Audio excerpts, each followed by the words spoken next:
Assalamualaikum dan salam sejahtera. Anda sedang menonton Bisnes Awani bersama saya Syarkawi Salahuddin. Perbadanan Produktiviti Malaysia MPC bakal menganjurkan Persidangan Produktiviti dan Inovasi atau EPIC 2014 bersempena selain National Convention on Innovation and Creative Circles NICC dan National Convention on Quality Environment QE. Antara matlamat persidangan ini adalah untuk membawa bersama-sama perniagaan dan pemimpin kerajaan dari semua sektor industri bagi pencambahan minda dalam produktiviti dan inovasi. Dan bagi membincangkannya dengan lebih lanjut bersama kita di studio ialah pengarah kanan bahagian kecemerlangan perniagaan MPC Encik Abdul Rahim Yusof. Selamat datang ke Bisnes Awani, Encik Rahim. Terima kasih. Kita bercakap mengenai MPC.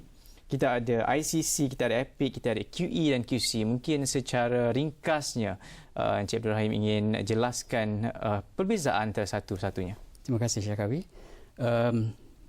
EPIC adalah merupakan satu platform di mana kita membawa bersama ke platform tersebut organisasi-organisasi yang telah melaksanakan penambahbaikan dan juga inovasi supaya mereka dapat berkongsi kepada peserta apa yang telah mereka berjaya lakukan di dalam meningkatkan produktiviti dan juga menjana inovasi di organisasi masing-masing.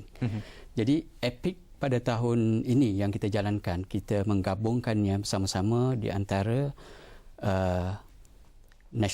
National Innovation and Creative Circle ICC, Quality Environment dan juga APQC, iaitu Asia Pacific Quality Conference.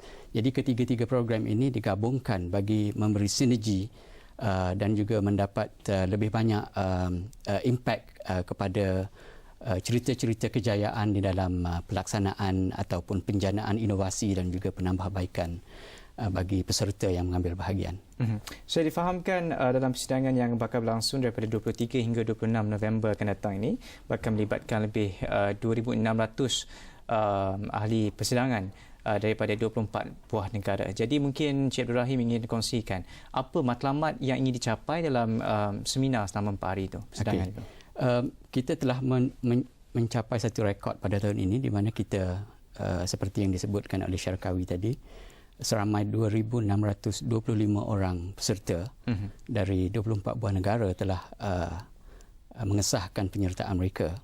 Dan kita percaya bilangan yang ramai ini akan memberi peluang untuk penjanaan, perkongsian amalan-amalan terbaik dari peserta, dan kita berharapkan supaya mereka yang mengikuti program tersebut akan mendapat kaedah baru ataupun mempelajari cara-cara dan tata cara yang lebih baik bagi mereka mempromosikan, menjana inovasi dan juga penambahbaikan di organisasi masing-masing. Dan kita berharap dengan kaedah tersebut, produktiviti di organisasi mereka ataupun kecekapan di organisasi mereka dan juga pembaziran di organisasi masing-masing dapat diperbaiki.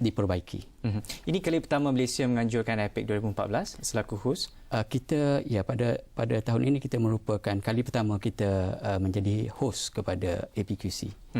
Okey, dan di mana kedudukan Malaysia dalam daya saing dan inovasi berbanding negara-negara anggota? Kita bercakap mengenai sektor ataupun bagi rantau Asia Pasifik, Encik Ibrahim. Dari segi ranking competitiveness, kita berada di kedudukan 18 berbanding 20 pada tahun sebelumnya.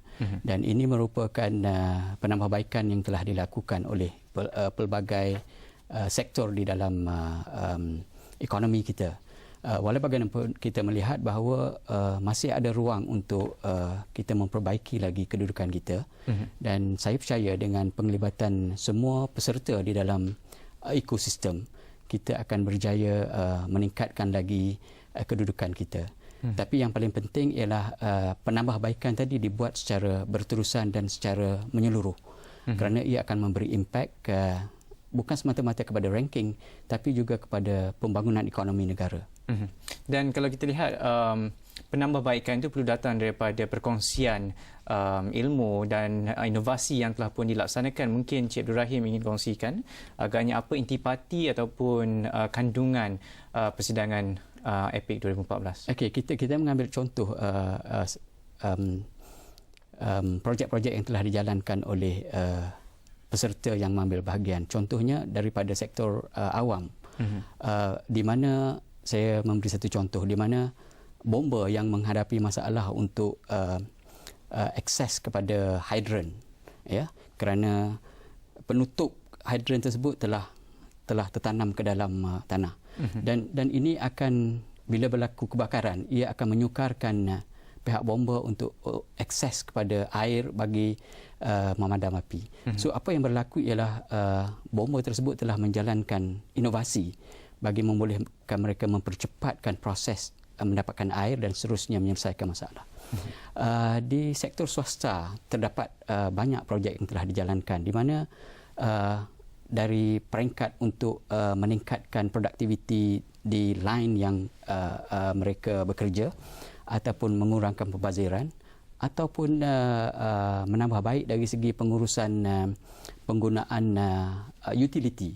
Jadi ini semua menyumbang kepada produktiviti organisasi dan juga menyumbang kepada pengawalan dari segi pembaziran dan juga kawalan kos. Dan mungkin akhir sekali secara rangkumnya Cik Abdul Rahim ingin kongsikan peranan ataupun kepentingan inovasi daripada sebesar-besar sektor kepada sekecil-kecil organisasi yang kita perlukan sebenarnya.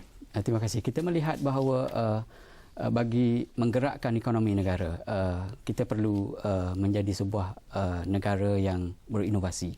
Dan untuk memastikan pencapaian tersebut direalisasi, kesemua peserta di dalam ekosistem tersebut perlu memainkan peranan mereka.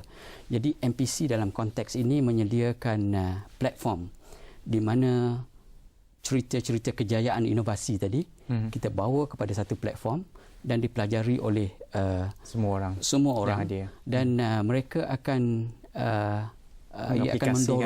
mendorong lebih banyak organisasi untuk merintis jalan yang sama dan seterusnya menjadi lebih inovatif, dan hasil akhirnya akan membolehkan penjanaan ekonomi ataupun membolehkan pengurangan kos ataupun pengurangan pembaziran, dan semua ini adalah mustahak untuk membolehkan negara kita lebih produktif. Terima kasih Encik Abdul Rahim Yusof, pengarah kanan bahagian kecemerlangan perniagaan MPC, kerana sudi bersama Bisnes Awani membicarakan mengenai APEC 2014 yang bakal berlangsung di Kuala Lumpur Convention Centre KLCC daripada 23 hingga 26 November depan. Dan jangan ke mana-mana, Bisnes Awani berehat seketika.